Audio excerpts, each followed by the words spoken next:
Welcome back to the Bible in 100 seconds. Today, we're opening up the second book of the Old Testament, Exodus. So, where does Exodus start? Right where Genesis leaves off. The descendants of Jacob, now called Israel, are living in Egypt. And instead of being a small group of foreigners, they've multiplied into a great people. But over time, a new Pharaoh comes to power, a Pharaoh that doesn't remember Joseph, and he enslaves the Israelites, forcing them into brutal labor. The Israelites cry out to God, and he hears their prayers. So God raises up a deliverer, Moses, the Hebrew baby who was rescued from the Nile and raised in Pharaoh's palace. After fleeing Egypt for killing an Egyptian, Moses encounters God in a burning bush, where God tells him to return to Pharaoh and lead his people to freedom. With his brother Aaron, Moses confronts Pharaoh, demanding, "Let my people go." But Pharaoh refuses. So God sends a series of 10 plagues, water turning to blood, frogs covering the land, darkness descending, hail, and fire, locusts, boils, a thick darkness, and finally, the death of every firstborn in Egypt. But God protects the Israelites through the first Passover, the night before the final plague.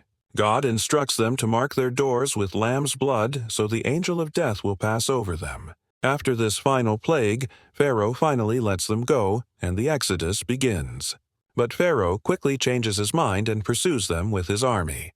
Trapped at the Red Sea, the Israelites cry out to God, and in a miraculous moment, God parts the waters, allowing them to cross on dry land. But the Egyptian army is swept away as the waters return.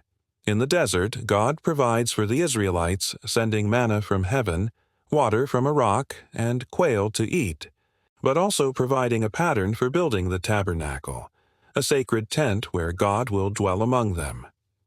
Throughout their journey, the Israelites grumble, doubt, and disobey, even building a golden calf to worship while Moses is on Mount Sinai receiving the 10 Commandments.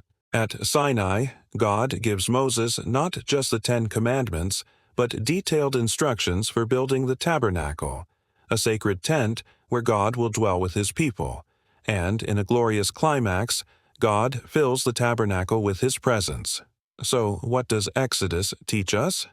First, it shows us a God who is powerful enough to save us from any situation we face, even slavery or addiction or sin. Second, it shows us a God who speaks, and his word accomplishes what he wants it to do.